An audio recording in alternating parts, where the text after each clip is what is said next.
Gloria al Señor Jesús en esta mañana. Esa declaración de propósito encierra los 10 valores que tenemos en la iglesia. Si usted no la había analizado, analícela. Es una declaración donde van implícitos los valores que tenemos como iglesia: la familia, la transferencia generacional, la excelencia, la búsqueda del propósito, la generosidad, la prosperidad, el progreso, etcétera, etcétera. Todos los valores que como iglesia tenemos van implícitos ahí. Y ahora sí vamos a entrar a la palabra del Señor, que obviamente pues el día de hoy es referente al Día del Padre. Y dice ahí cualidades, ¿de qué? Cualidades esenciales de un padre. Y hoy quiero hablarle de las cualidades esenciales de un padre, lo que todo padre debe tener. Y quiero aclarar lo siguiente: la intención no es juzgar a nadie, por si hay alguien por ahí que diga, ay, es que yo no hago todo eso. Bueno, la intención no es juzgarle, la intención es mostrarle cómo debe de ser, o cuál es la expectativa que nuestras familias o nuestros hijos tienen de un padre. Y no solo la expectativa, sino la necesidad. Porque déjeme decirle una cosa: hoy en día tenemos muchas necesidades. La necesidad de sentirnos seguros. Hoy en día ha surgido algo que se llama, o se le ha dado el término de agorafobia. ¿Qué es la agorafobia? La agorafobia se ha desarrollado después de la pandemia. Si usted nunca había oído esa palabra, es precisamente porque antes no existía. Es una palabra nueva y es algo que se ha desarrollado después de la pandemia y se le ha llamado agorafobia.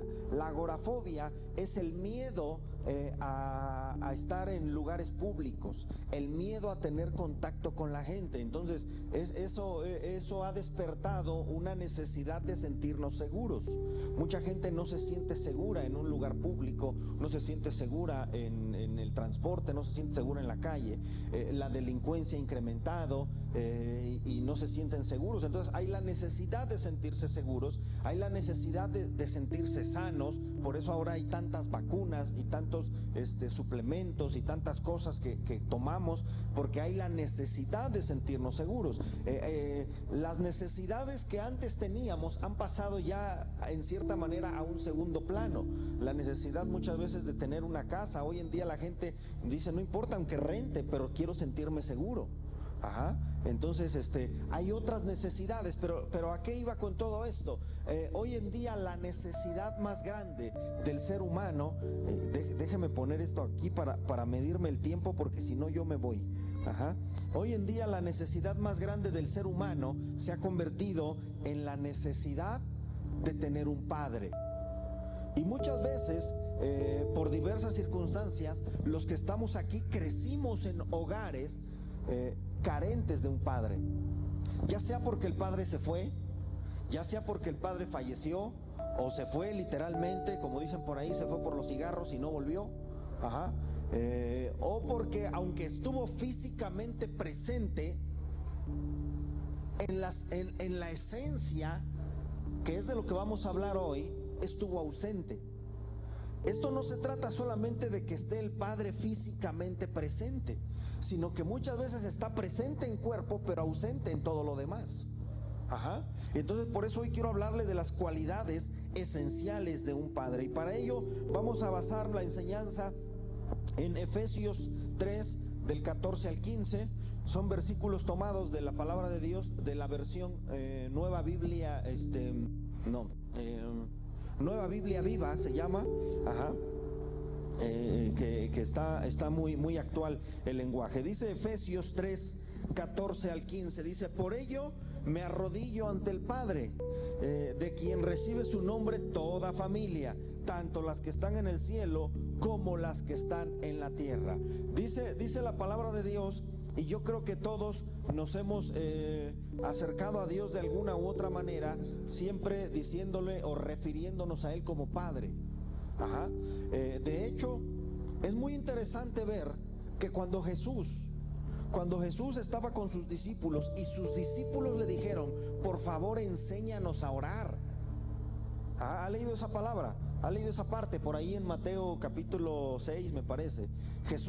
Los discípulos de Jesús le dicen, enséñanos a orar. enséñanos cómo nos tenemos que acercar a Dios. Y Jesús les dice, miren, ustedes van a orar así, y les enseña lo que hoy conocemos como el Padre Nuestro. Pero es muy interesante notar que Jesús empieza diciéndole, ustedes tienen que acercarse a Dios primero llamándole Padre, Padre Nuestro. Ajá. Y aquí en Efesios el apóstol Pablo nos dice que él ora y dobla sus rodillas, dice, delante del Padre, porque el Padre le da nombre a las familias en la tierra. Ahora mire, quiero comenzar definiendo, vamos a ver la definición. ¿Cuál es la definición de un padre? Ajá. Le pusimos por ahí un muñequito, un dibujito, pero en la imagen que sigue usted va a ver algo muy importante. ¿Cuál es la definición de un padre? Tenemos que entender dos palabras importantes de donde se deriva la palabra padre que hoy conocemos.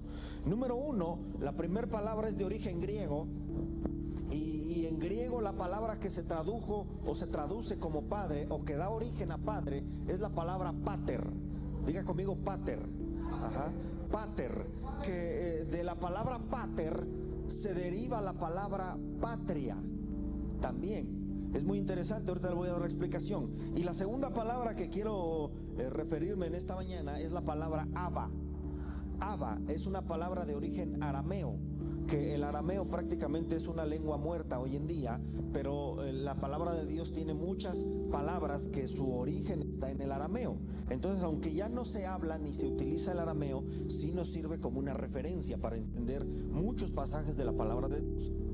Entonces, Abba, más que una palabra, dice ahí, más que una palabra, es un torpe balbuceo de un pequeño de 1 o 2 años, es decir, de un ser humano que recién comienza a hablar. Ajá. Los que son padres o madres, yo quiero que recuerde cuando su hijo comenzaba a hablar, ¿cómo hacía? A veces nomás decía papá, y el papá dice, dijo papá, y la mamá dijo, no, dijo mamá. Y ni papá ni mamá, el niño estaba pidiendo agua, pero como nada más decía papá, nos emocionamos y pensamos que dijo papá, que dijo mamá o que dijo mi nombre. Ajá. Pero realmente es solamente un balbuceo que él usa para referirse a su papá, a su mamá o a cualquier persona. ¿Me está siguiendo? Entonces, hablar de la palabra padre y hablar de pater y de Abba significa lo siguiente. Hablar de padre, por ejemplo, si hablamos de pater, de donde se deriva la palabra patria, yo le quiero preguntar a usted qué siente cuando en un mundial de fútbol, en unos Juegos Olímpicos, en el automovilismo o en cualquier deporte, en el box o lo que sea que a usted le guste, ¿qué siente cuando en una competencia empieza a sonar el himno nacional y se empieza a ondear la bandera mexicana? ¿Qué siente? Siente orgullo, siente bonito. No importa que no sea usted el que esté ahí, no importa que usted ni juegue, pero el hecho de ver a su selección o al boxeador o al automovilista que está en el podio y que ganó o que apenas va a iniciar la competencia y suena el himno nacional y usted ve la bandera mexicana, se siente bonito. ¿Sabe por qué? Porque cuando nos referimos a la patria, siempre hay un sentido de respeto, de identidad, de orgullo. Entonces, hablar de la palabra pater es hablar de que el padre da un sentido de pertenencia. Ahorita lo vamos a ver más a detalle. Nos tiene que llenar de orgullo, ajá, pero también al mismo tiempo, así como la patria nos infunde un profundo respeto, hablar de un padre es también hablar de un respeto profundo y grande. Pero al mismo tiempo, cuando nos referimos a la palabra Abba, de donde también se tradujo padre, al mismo tiempo que hay un sentido de respeto y de orgullo, al mismo tiempo el padre tiene que ver con, ¿cómo se llama? Con ternura, con protección.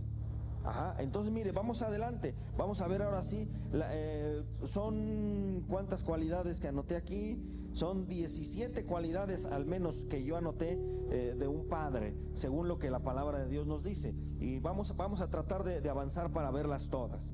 ¿Sale? Entonces vamos a las cualidades de un verdadero padre. La palabra padre como tal tiene muchos significados.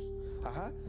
Tiene distintos modos de apreciarse y por ende distintas funciones que el padre debe cumplir. Número 1, nos dice aquí que el padre, en primer lugar, el padre debe de ser un cultivador. Diga conmigo, cultivador. ¿Qué significa esto? Un cultivador es aquel que siembra, que cuida una planta, una hortaliza, un árbol, lo que sea, lo abona, lo riega, le quita las malas hierbas con la única intención de que dé fruto. En mi casa, que es la casa de todos ustedes, me ha dado por sembrar árboles frutales. Y a los árboles frutales usted no puede sembrarlos y dejarlos ahí. Usted tiene que hacerles cierto tratamiento alrededor, tiene que abonarlos, tiene que cuidarlos, tiene que quitarles la mala hierba, tiene que podarlos y tiene que vitaminarlos para que ese árbol dé fruto. Eso es la función principal de un cultivador. Cuando hablamos del padre o de un padre como cultivador, hablamos de una persona que tiene la responsabilidad de hacer que su esposa y sus hijos sean fructíferos, que den fruto. Es decir, que una de las cosas principales que todo padre debe preocuparse es que nuestros hijos sean personas exitosas. Y para ello usted tiene que no nada más decirles tú tienes que ser exitoso, porque es lo que hacemos muchas veces hoy en día. Para que nuestros hijos verdaderamente sean exitosos, hay que modelarles un camino de éxito. Hay que darles las herramientas que ellos necesitan para ser exitosos en la vida. Hay que quitarles la mala hierba. Esa mala hierba quizás sean malas influencias, malas amistades, malos ejemplos. Hay que podarlos, hay que darles forma. Y muchas veces ese es un trabajo muy complicado. Si le bajan tantito se está viciando mucho. Entonces, nosotros como cultivadores tenemos que tener la encomienda de hacer que nuestros hijos y nuestras esposas sean mejores creyentes, que sean mejores en sus dones, que den fruto, vaya, que los talentos que ellos tienen se potencialicen y que den fruto. Eso es lo que hace un cultivador. Es decir, usted como cultivador recibe una semilla de manzanas y su responsabilidad es ponerlas en la tierra, que crezca y que se multipliquen en muchas manzanas. Usted recibió un hijo y su responsabilidad, nuestra responsabilidad como padres, es hacer que ese hijo florezca y sea la mejor versión que pueda ser de él mismo. Ahora, muchas veces los padres decimos, bueno, es que él va a elegir su propio camino. Y sí, va a elegir su propio camino, pero es nuestra responsabilidad que en el camino que él elija, él sea el mejor. Muchas veces decimos, bueno, es que él ya decidió, ella ya decidió, y nos lavamos las manos. Pero le voy a decir una cosa. Dicen por ahí que el árbol que nace torcido jamás se endereza.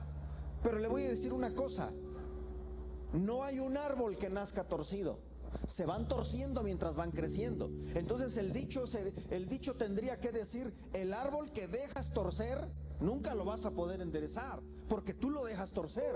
El árbol nace derecho y conforme va creciendo se va torciendo. Pero si desde que está pequeño lo enderezas, lo jalas, lo amarras, haces lo que sea necesario, va a crecer derecho.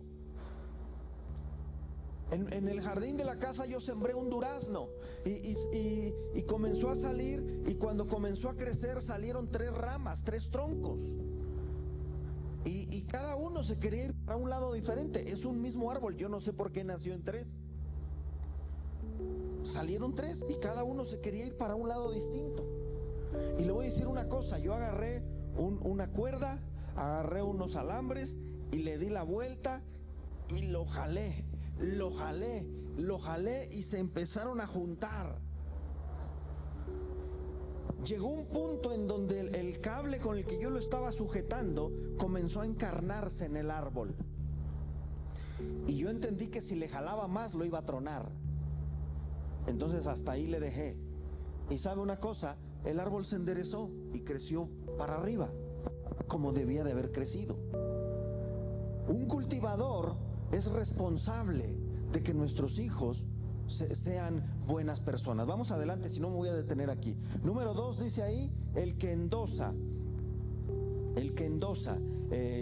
Una persona, o cuando hablamos de que el padre es el que endosa, para entender la palabra endoso, tenemos que referirnos, yo no sé cuántos de los que están aquí han comprado un carro usado. Ajá, un carro usado. Normalmente esto no sucede en carros nuevos, porque cuando compras un carro nuevo te dan la factura a tu nombre. Pero cuando compras un carro usado, te dan la factura a nombre de quien lo compró nuevo, pero por la parte de atrás se escriben cosas. A eso se le llama un endoso. Y el endoso dice: cedo los derechos de la presente factura a fulano de tal, y se le pone la fecha y la firma. Eso es un endoso. ¿Qué significa eso? Cuando hablamos de que el padre es el que endosa, hablamos de que el padre es el que da valor o identidad a sus hijos. Ajá.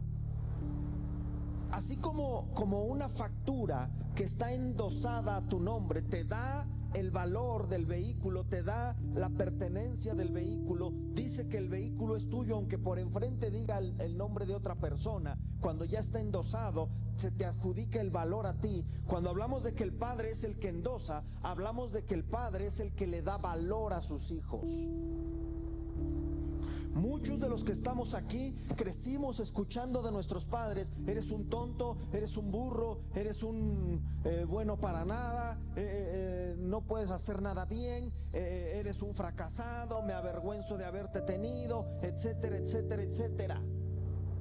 Y sabe una cosa, ese tipo de cosas restan, merman el valor que cada hijo tiene como persona.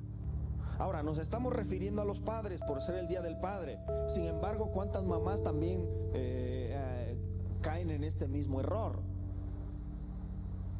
Entonces, el padre es el que endosa. El padre le da valor a sus hijos, le da valor a aquellos que viven bajo su paternidad. Es decir, nosotros somos responsables de la autoestima de nuestros hijos. Si el hijo no se siente valioso, si el hijo no se siente seguro de sí mismo, déjame decirte, papá que estás aquí, esa es responsabilidad nuestra, porque nosotros somos los que le damos valor a nuestros hijos. Nosotros somos los que le damos esa seguridad para que ellos puedan salir y enfrentarse al mundo. Somos nosotros. Vivimos en una sociedad donde la persona que se hace cargo de los hijos, por lo general, por costumbre y por tradición, es la mujer.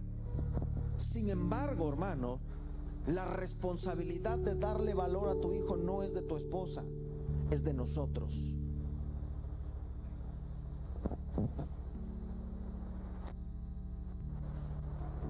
Entonces, mire, cuando nosotros comenzamos a hacer cosas de otro modo, por eso entonces ahora tenemos una sociedad carente de hombres. La semana pasada hablé de la hombría y le dije: tengo que hablarle de la hombría porque si no, no vamos a entender la paternidad. Cuando hay una ausencia de paternidad efectiva, entonces la hombría del hombre, vaya, de la redundancia, de los hombres se ve mermada. Por eso hoy en día tenemos una sociedad carente de hombres, no de varones. No hablo del género masculino, hablo de la hombría que hablé la semana pasada. Si usted no vino la semana pasada, puede buscar la enseñanza en YouTube. Búsquenos ahí en nuestro canal. Estamos como NG Itlalpan, así aparece el canal de YouTube. Búsquela, de paso dele un like, suscríbase y ahí puede ver todos nuestros videos. Fin del comercial. Característica número 3 de un verdadero padre. El padre, en tercer lugar, debe ser un protector. Un protector. Y como su nombre lo indica, es proteger y cubrir a nuestra familia, proteger a todos los que están bajo nuestro cuidado. Cuando el enemigo los ataca, el padre debe ser un escudo de protección contra todas las cosas que atacan nuestras familias. Perdón por lo que voy a decir, no es contra nadie. Es más, yo espero que no haya nadie que haga eso aquí. Pero no sé si usted llegó a ver aquella serie de Vecinos. Ajá. Había un personaje, o hay, no sé si todavía salga, hay un personaje que se llama Frankie Rivers, ¿no? Y cuando la cosa se atora, cuando la cosa se complica, este personaje habla con su mujer y le dice: oye, dile a tu papá que nos preste dinero. Y le voy a decir una cosa, usted se ríe, pero lo que vemos en la televisión muchas veces es el reflejo de cómo está nuestra sociedad.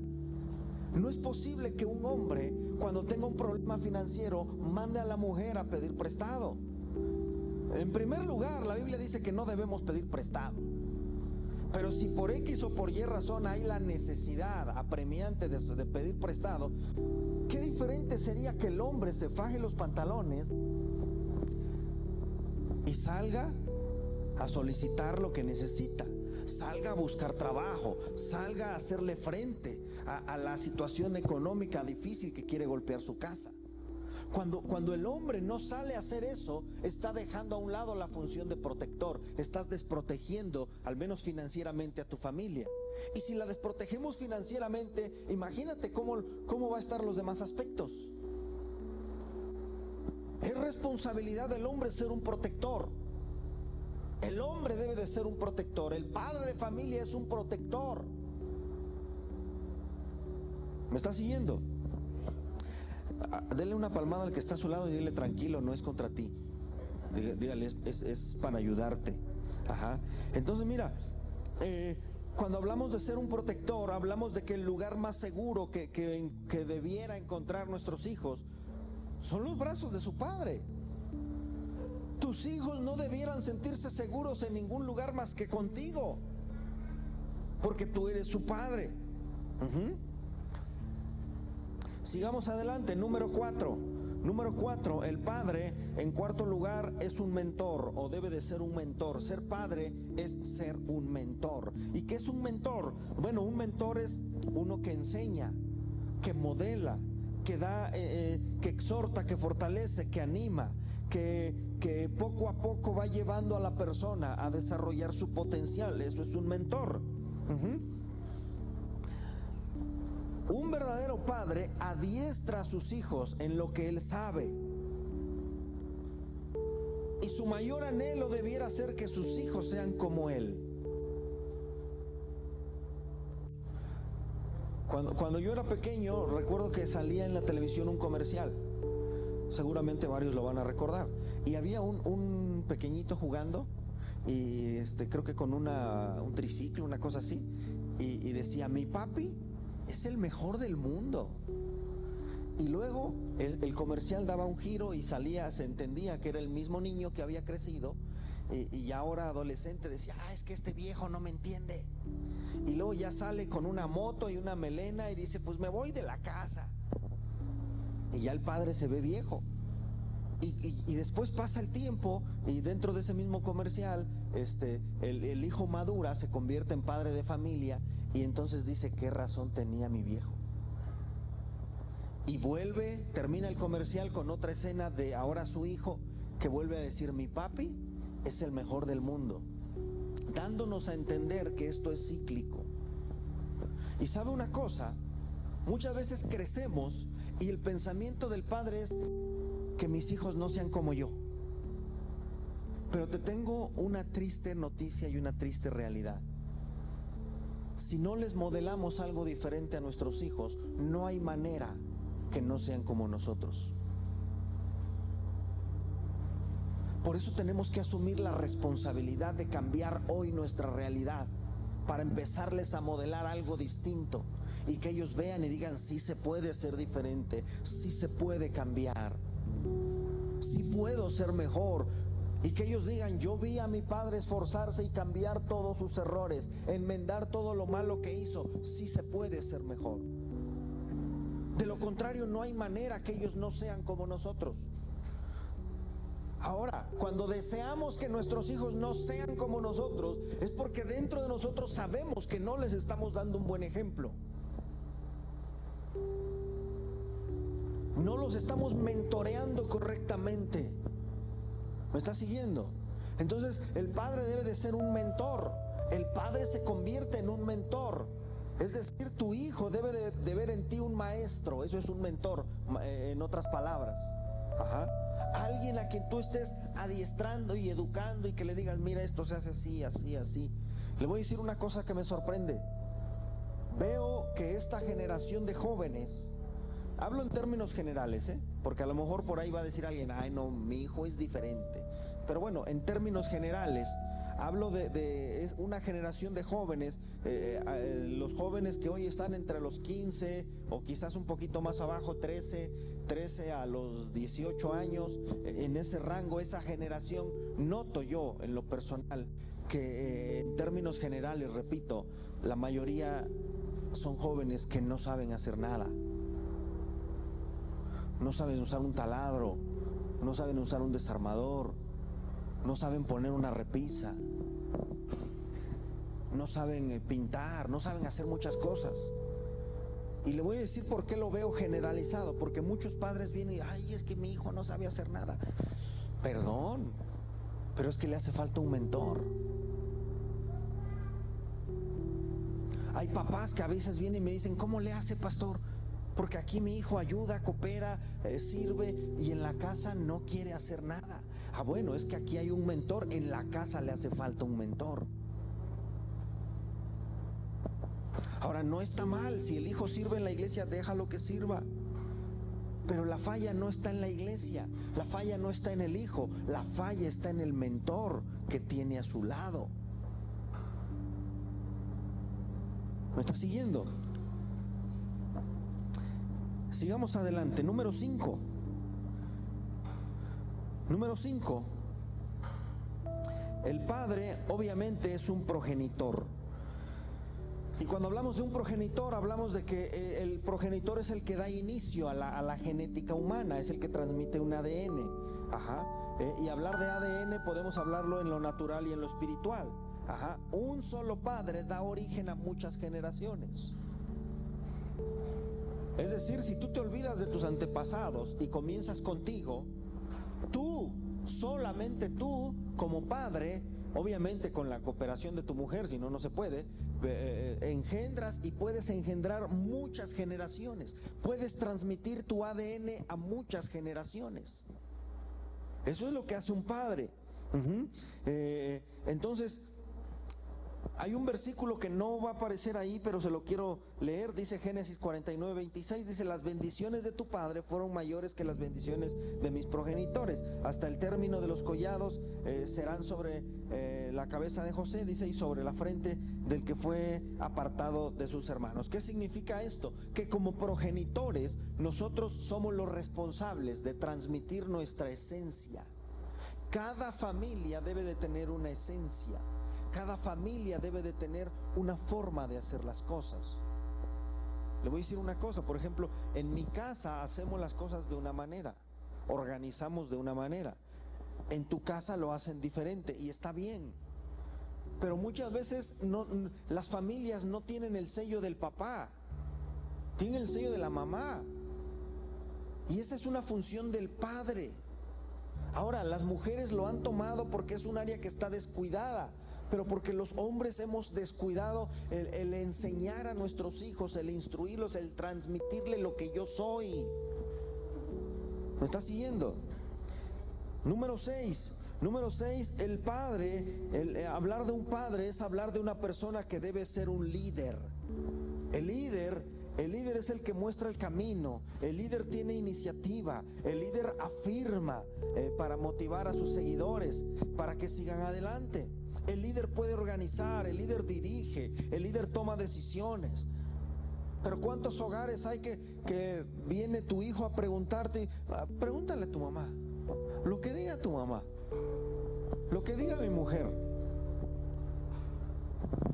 Ahora, no se trata de decir, ya ves, yo voy a mandar y ahora se va a hacer lo que yo diga. No, porque ya hablamos también de la verdadera hombría. Por eso le dije, teníamos que poner un balance la semana pasada. Pero se trata de que tú como hombre tengas la iniciativa en el hogar. La Biblia dice que la mujer es ayuda idónea. La mujer no es la cabeza del hogar. La mujer no es la que debe de decir hacia dónde se mueven las cosas. Es el hombre. Ahora, para que el hombre tenga y aprenda a tomar buenas decisiones, lo vimos la semana pasada, la cabeza del hombre debe de ser Cristo.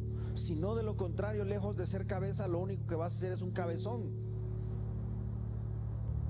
Cuando Cristo no es tu cabeza, no hay manera que tomes buenas decisiones. ¿Me está siguiendo? Entonces, un líder, me gusta mucho la formación de las manadas de lobos, por ejemplo. Muchos pensarían que el líder va adelante, pero cuando usted observa cómo avanzan las manadas de lobos, realmente la formación es muy distinta. Hasta adelante van los lobos viejos. Ajá. ¿Por qué van hasta adelante los lobos viejos? Porque son los que van marcando el paso. Todos van a su paso, para que no se queden. En medio vienen los lobos más jóvenes, más inexpertos. Al ir en medio quedan protegidos. Y atrás vienen los lobos adultos, pero fuertes, no viejos. Entonces, de esa manera se mantiene un paso, de tal manera que los lobos viejos no se quedan. Se protege a los inexpertos, y los de atrás, si ven peligro, pueden salir corriendo hacia adelante o proteger la retaguardia. Y el lobo que va hasta atrás es el líder, o el lobo alfa, como le llaman. Y va hasta atrás porque desde atrás tiene la perspectiva de todo el grupo y les hace indicaciones, obviamente pues con los sonidos que hacen los lobos, y les va marcando el camino y va dirigiendo desde atrás, y puede observar, tener un panorama amplio donde está el peligro, y entonces organiza su manada. Ajá. Muchas veces pensamos que el líder, pues síganme, órale, y el líder se arranca y no se da cuenta si se cansaron, si le entendieron lo que quería. Y sabe una cosa, eso sucede en las familias. Por eso hoy en día muchas personas, muchos hombres vienen y dicen: pastor, esta mujer no me entiende, ya estoy harto. Porque ¿cómo te va a entender si agarras y caminas y no le explicas lo que tú estás viendo? No le explicas hacia dónde quieres llevar a tu manada, por decirlo de alguna manera. No estás siendo un buen líder. El líder no obliga, el líder inspira. Y esto lo podemos enseñar aún hasta a nivel empresarial. Y yo creo que la gente que trabaja aquí o que forma parte de alguna empresa lo ha escuchado. Un líder no obliga, un líder no empuja, un líder motiva, un líder inspira. Y nuestra función como líderes en nuestro hogar no es imponernos a la fuerza. Lo puedes hacer porque tienes más fuerza, tienes más cuerpo, gritas más, y te puedes imponer a la fuerza. Pero esa no es la manera correcta. Un líder inspira. Qué feo es cuando vemos una familia en donde los hijos obedecen por miedo al papá, no porque les inspire confianza. Tu hijo te tiene que aprender a obedecer porque sabe que obedeciéndote está protegido, no porque te tenga miedo. ¿Me estoy explicando? Un líder inspira, un líder provoca cambios por la motivación que despierta en quienes lo están siguiendo. Y esa es la función de un padre, convertirse en un verdadero líder. Número 7, un padre debe de ser un animador. Dar a sus hijos, a los que están bajo su paternidad, la confianza de hacer lo que sea correcto hacer, de animarlos a pesar de que cometan errores. Pero piensa en esto: ¿cuántas veces ha llegado tu hijo con calificaciones que no son de tu agrado, y lejos de animarlo a que sea mejor, lo regañas, lo ninguneas, lo sobajas, lo oprimes y le dices que estás decepcionado de él? Pastor, pero entonces ni modo que le diga que es un campeón si reprobó. No, no se trata de eso tampoco, no se trata de negar la realidad, pero sí se trata de que encuentres la forma de animarlo a que sea mejor. ¿Me está siguiendo? Celebra sus victorias. Involúcrate en lo que le gusta hacer a tu hijo.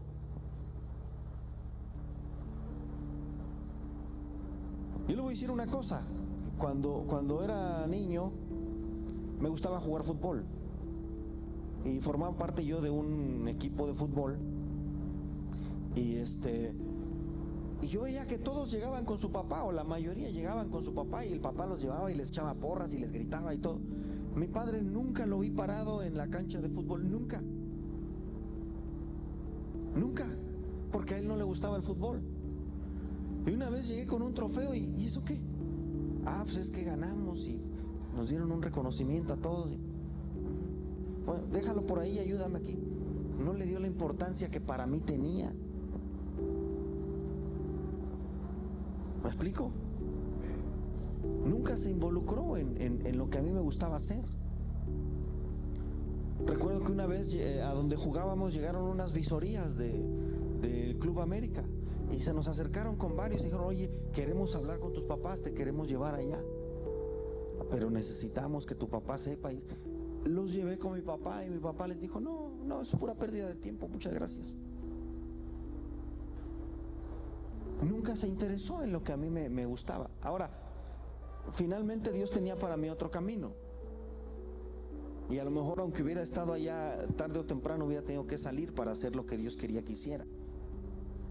Pero estoy hablando del interés que el padre debe de tener. Celebra sus victorias. Celebra sus triunfos. Celebra sus éxitos. Celebra sus logros. Motívalo. Quizás se quiera dedicar a algo que a ti no te guste. Mientras sea lícito, empújalo, impúlsalo, que camine hacia adelante. Mientras no sea nada ilegal ni pecaminoso, dale las herramientas.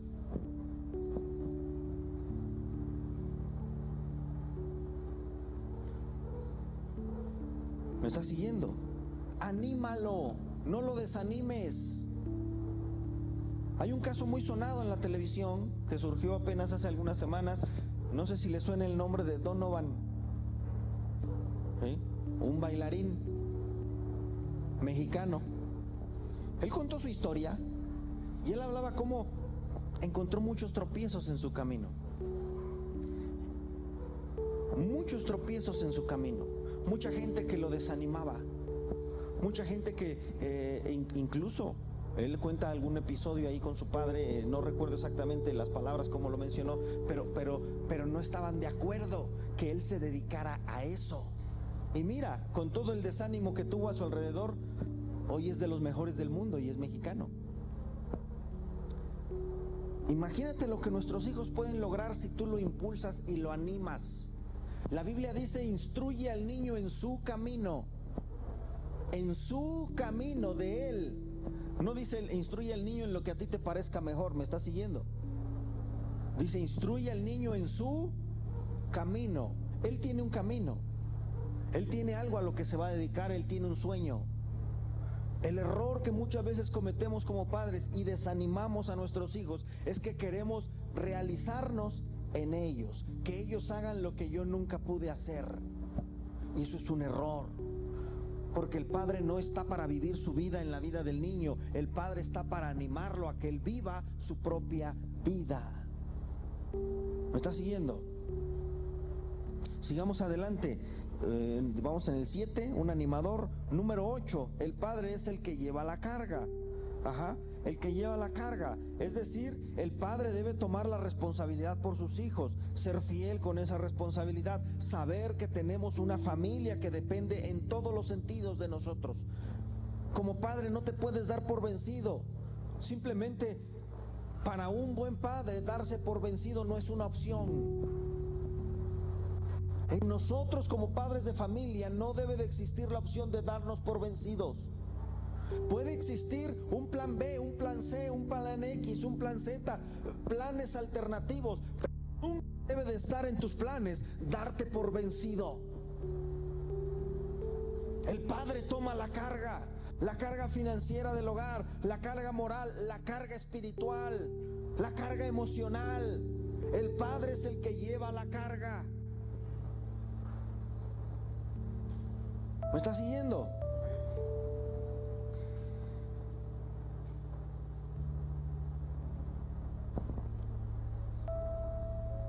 Jesús nos dio ejemplo de esto. Él tomó la carga.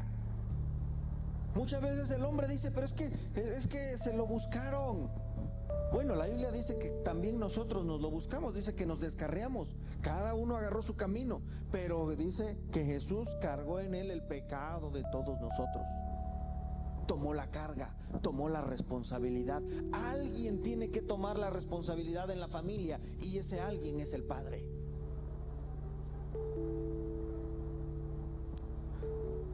Número que sigue, ¿cuál vamos? Número 9. Número 9, el padre debe de ser un estabilizador. Ajá. Un estabilizador. ¿Qué es un estabilizador? Dentro de la suspensión de un coche hay una parte que se llama barra estabilizadora. Y literalmente es una barra que va de lado a lado. Y la única función que tiene la barra estabilizadora es mantener estable el carro, que cuando tú vayas y agarres la curva no se sienta que te volteas, sino que lo mantenga haciendo tensión, trabajando la suspensión, que lo mantenga pegado al piso y que lo haga estable. Anteriormente en las embarcaciones, por ejemplo, mire, no sé si ha leído una parte donde dice que Jesús se subió a una barca con sus discípulos y luego se quedó dormido, y luego vino una tormenta y sentían que se hundían. Bueno, lo que sucedió en esa historia es lo siguiente: las embarcaciones llevaban siempre una especie como de costal de arena que se ponía en el centro del barco y servía para darle estabilidad, para que cuando vinieran las olas no se sintiera que se volteaban. Lo que sucedió en esa historia, y la razón por la cual los discípulos sentían que se hundían, es porque Jesús, dice la Biblia, que tomó esa bolsa, la puso en la orilla y la agarró de almohada y se durmió. Porque Jesús quería enseñarle a sus discípulos que la estabilidad de la vida no la da una bolsa de arena, la da Jesús en nuestra vida. Pero bueno, esa es otra historia. El Padre es un estabilizador, es decir, cuando todos empiezan a gritar, cuando todos empiezan a ver, tranquilos, el Padre es el que debe estabilizar la situación. Pero ¿qué pasa hoy en día? El Padre grita más que todos en la casa. El Padre desestabiliza más. Mire, yo creo que todos hemos pasado momentos, situaciones difíciles donde tienes que pagar la renta, se acabó el gas, llegó el recibo de la luz, debes el internet desde el mes pasado, abres el refrigerador y no hay nada para comer, y luego llega el niño y te dice: mira papá, ya se rompió mi tenis y me pidieron la cooperación de la escuela para no sé qué. Y entonces tú dices: bueno, ya voy a recibir mi tanda. Y la señora de la tanda te dice: híjole, ¿qué cree que no la completo? Me quedaron mal 2 números, se los doy la semana que viene, ¿no? Y tú dices: bueno, ¿qué hago? Y entonces el Padre, si es un buen estabilizador, dice: a ver, tranquilo, como el Chapulín Colorado, ¿no? Que no panda el cúnico, decían, que no cunda el pánico, tranquilos, ahorita tomo control de la situación. Pero ¿qué sucede? Que muchas veces los padres se empiezan a alterar, y estás viendo que ya no tengo dinero, y estás viendo, y ahora qué vamos a hacer, y no sé cuánto, y empiezan a alterar el ambiente. El padre debe ser un estabilizador. ¿Por qué? Porque mayormente, por ejemplo, si tienes hijos adolescentes, sus emociones son muy inestables. Y cuando volteas y le dices: pues porque estás en la adolescencia, ya se te va a pasar, hombre, ya. No los estabiliza, estabiliza sus emociones. Estabiliza el ambiente en tu hogar. Toma control de la situación. Dios te ha dado a ti como hombre la capacidad de salir adelante por tu familia. La Biblia dice: no he visto justo desamparado. ¿Qué significa eso? Que si estás buscando a Dios, Dios no te va a desamparar, jamás. Pero tienes que moverte, estabilizar las cosas en tu hogar, buscar la manera, busca una opción, busca otra, 3, 4, 5 opciones y actúa, estabiliza la circunstancia en tu hogar. ¿Me estás siguiendo? Esa es la función de un estabilizador. Número 10, el padre debe de ser un proveedor. Un proveedor, pues obviamente es uno que suple las necesidades materiales y espirituales de la familia. Es decir, el padre siempre está trayendo provisión para sus hijos.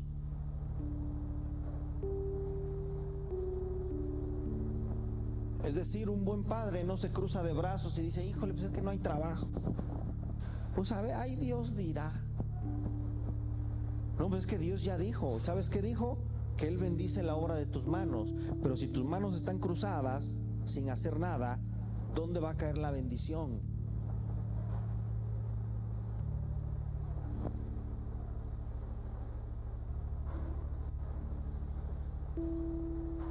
La provisión de Dios llega cuando las manos están trabajando.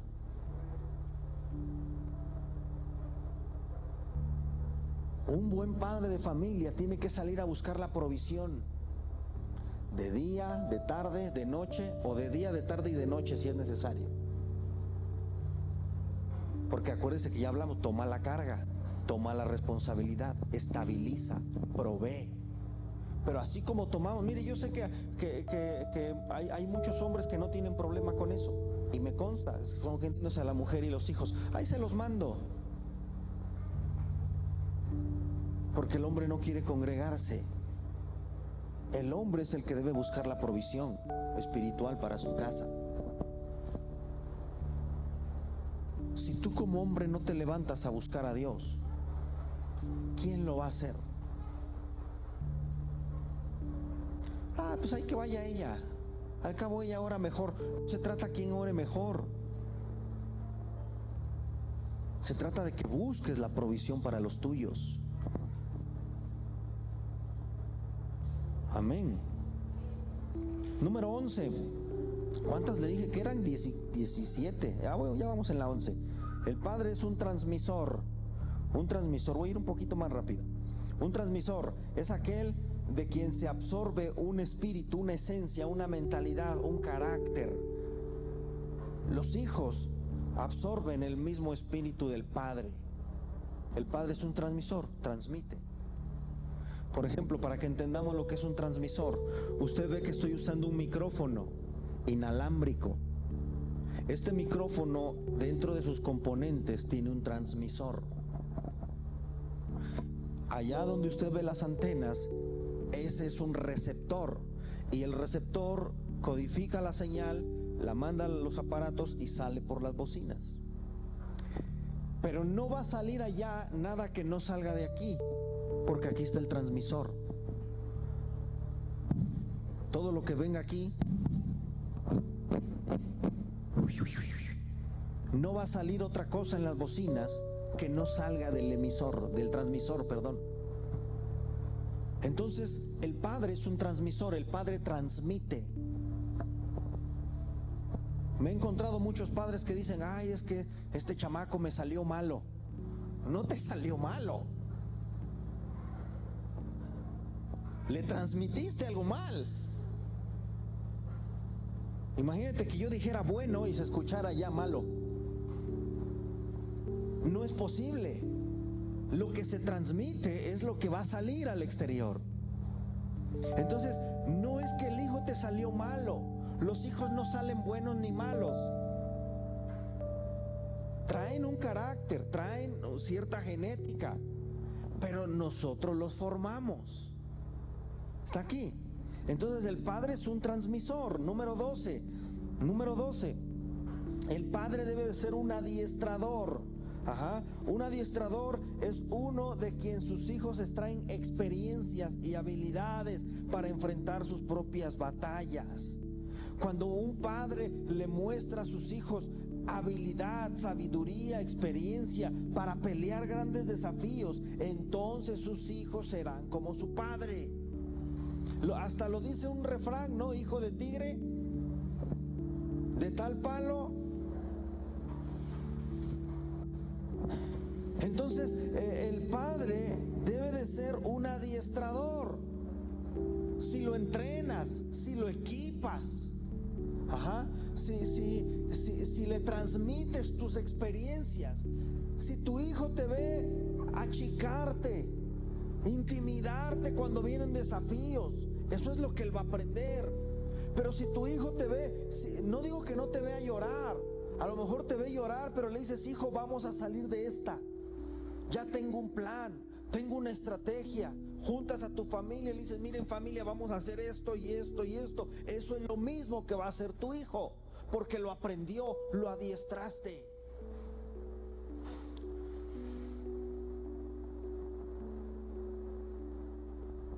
¿Me estás siguiendo?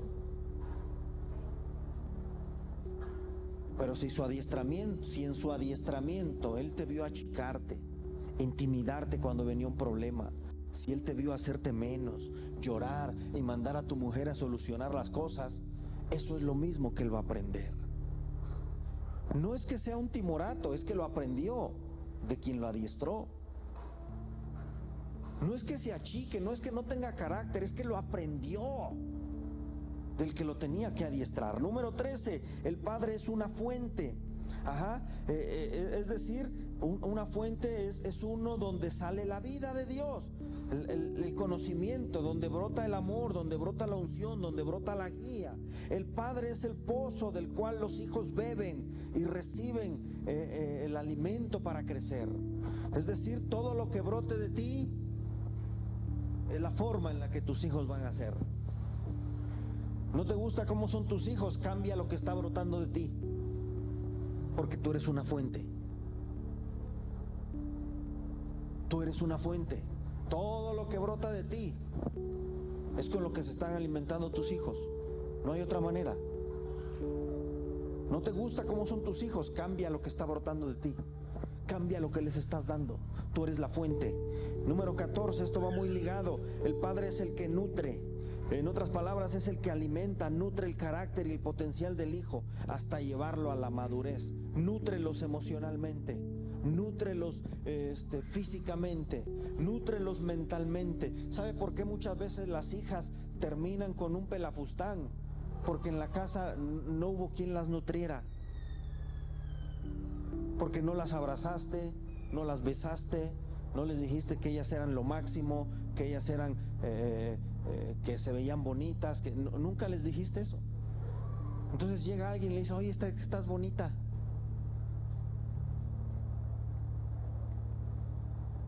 Una vez le pregunté a mi hija: ¿qué harías si alguien viene y te dice: oye, es que estás bonita? ¿Y sabe cuál fue su respuesta? Me dijo: pues me voltearía y le diría: por favor, dime algo que no sepa. ¿Sabe por qué? Porque siempre le estoy diciendo que está bonita. Entonces, cuando alguien venga y le diga: ay, estás bien bonita. Sí, ya lo sé, mi papá me lo dice todo el tiempo. No la va a mover porque la estoy nutriendo.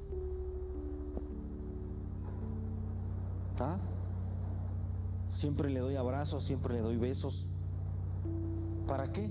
Para que si algún día alguien llega y le quiere dar un beso, no se emocione y diga: ay, están mejores los de mi papá. Para que no ande necesitada de un abrazo.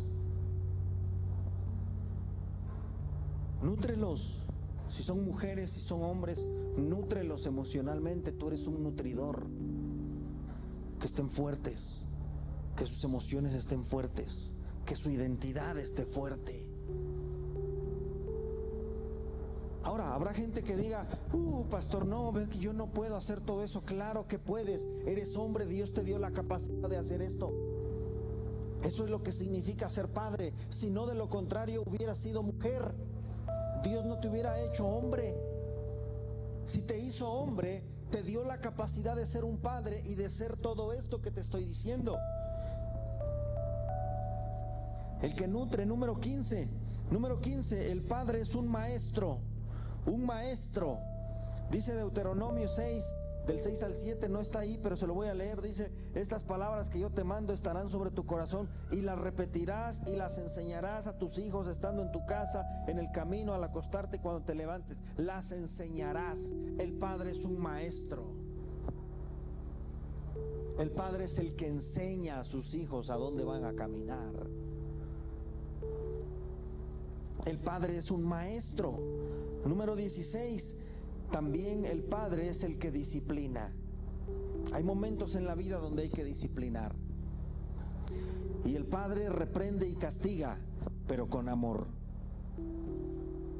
Nunca corrijas a tus hijos enojado, corrígelos en amor. Es que me hizo enojar, espérate a que se te baje el coraje, y cuando se te baje entonces agárralo y disciplínalo. Porque de lo contrario lo único que vas a estar haciendo es violencia. Disciplínalo, y después de disciplinarlo dile cuánto lo amas, y dile por qué lo disciplinaste, y dile qué es lo que esperas de él o de ella. ¿Me estás siguiendo? La Biblia dice que Dios, como padre, al que ama, lo disciplina. Hay gente que dice, no, es que Dios no castiga. Bueno, cuando te ama sí, porque dice que Dios al que ama castiga, al que ama disciplina. Y luego dice, y azota al que recibe por hijo. Pero es una señal del amor de Dios. Dios no nos disciplina para destruirnos, Dios nos disciplina para que seamos mejores. Y esa debe de ser la idea cuando nosotros disciplinamos a nuestros hijos, que sean mejores. Y finalmente la última característica de un padre es que el padre es una cobertura. El padre es un cobijo. El padre es un abrigo. El padre es una sombrilla que cubre a su familia de las inclemencias del tiempo. El padre es alguien que cubre, que protege en todos los sentidos: emocional, espiritual, mental, materialmente. Tu familia debe de estar cubierta por ti. Ahora, quiero terminar esta enseñanza diciéndole o hablándole de Dios como Padre. Dios como Padre, dice Isaías 9:6, dice, porque nos ha nacido un niño, se nos ha dado un hijo, él tendrá gobierno sobre su hombro, estos serán sus títulos de realeza: admirable, consejero, Dios poderoso, Padre eterno y príncipe de paz. Uno de los títulos de Dios es de ser un Padre, Padre eterno. Y le voy a decir una cosa, y con esto vamos a ir cerrando. La razón por la cual muchos de nosotros no hemos sido buenos padres es porque no tuvimos buenos padres. Por eso le dije, los hijos aprenden lo que vieron. Y cuando no hubo padre, pues uno crece y uno dice, pues a ver cómo me sale esto, voy a hacer mi mejor esfuerzo. Cuando hubo un padre que nos enseñó mal, pues uno dice, es que yo así lo aprendí. Ajá. Sin embargo, el fin de esta enseñanza, y para poder corregir lo que sea que estemos haciendo mal como padres, es tener una figura paterna en nuestra vida que sea ejemplar. Y a lo mejor tú dices, pastor, eso va a estar difícil porque mi papá ya murió, o mi papá no está conmigo, o mi papá no es ejemplar. Pero la Biblia dice que Dios es nuestro Padre eterno.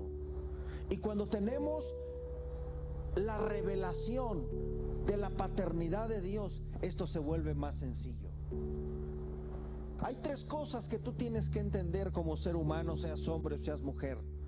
No importa cómo haya sido tu padre natural, hay un Padre en los cielos que es perfecto y que te modela la manera correcta de ser un buen padre. ¿Y cuáles son estas tres cosas que tenemos que saber? Número uno, la revelación de Dios como Padre comienza cuando nosotros sabemos eso precisamente, que Él es mi Padre. Mi Padre eterno, ese es uno de sus títulos, Padre eterno. Quizá tú creciste sin la figura de un padre, quizá tú creciste con la ausencia o con vacíos de un padre, quizá tú creciste con una paternidad incorrecta. Te tengo buenas noticias, hay un Padre en los cielos que está esperando por ti. Dios es tu Padre. Lo segundo que tenemos que saber y entender, no solo es que Él es mi Padre, sino que yo soy su hijo. Y como hijo tengo derechos. Esto pareciera lógico, pero por más lógico que parezca, es muy complicado de llevar a la práctica. Mucha gente dice, sí, Dios es mi Padre, pero cuando le va mal dices que yo siento que no soy digno de acercarme a Dios, porque no sabes que eres su hijo. Yo te voy a decir una cosa, no importa cuántas cosas malas hagan mis hijos, siempre se pueden acercar conmigo. Los voy a corregir si es necesario, sí, pero ellos nunca van a decir, ay, es que no soy digno de acercarme a mi papá, porque entonces no se siente hijo. Dios es mi Padre, yo soy su hijo, y lo tercero es entender y saber que Él me ama. Cuando nosotros entendemos que Él nos ama, entendemos que Él no va a hacer nada para destruirnos, no va a hacer nada para dañarnos, porque nos ama. El hecho de que Él me ame no significa que nunca me va a ir mal. El hecho de que Él me ame no significa que nunca voy a pasar momentos difíciles. El hecho de que Él me ame no significa que nunca voy a llorar o a sufrir. No, significa que aunque esté, como dice la palabra de Dios, aunque vaya en el valle de la sombra de muerte, sé en quién estoy confiando, sé que Él me ama y me va a cuidar. Aunque la cosa esté muy negra, muy difícil, aunque la situación esté dura, aunque no haya empleo, aunque haya enfermedad, aunque el mundo hable de una crisis y de una recesión mundial, yo sé que hay un Padre en los cielos, que yo soy su hijo, que Él me ama y como me ama, me va a proteger. La voy a pasar difícil quizás, pero en medio de la dificultad, yo sé que Él me ama y sé que no va a permitir nada que no sea para mejorarme, para sacar la mejor versión de mí. Esa es la revelación del Padre Celestial, que sepas que Él es tu Padre, que te comportes como un hijo y que sepas que Él nos ama. Nos ama tanto que dio a su Hijo para que muriera por nosotros en nuestro lugar. Así que en esta hora yo quiero orar y quiero bendecir la vida de todos los que son padres de familia. Y quiero dirigirme también a la gente que nos ve por el internet. Yo quiero decirte, hay un Padre que está en los cielos esperando por ti. Acércate. La Biblia dice: acérquense a Dios mientras Él puede ser hallado. Acércate, dice la palabra de Dios, y Él se acercará a ti. Qué bueno que nos veas por el internet. Ojalá un día puedas acompañarnos en este lugar. Y los que estamos aquí, yo quiero orar por cada uno de los que son padres de familia. Si tú eres padre de familia, ojo, le dije hace rato, yo no me toca ni soy quien para juzgar. No me toca a mí decir si eres un buen padre o un mal padre. Simple y sencillamente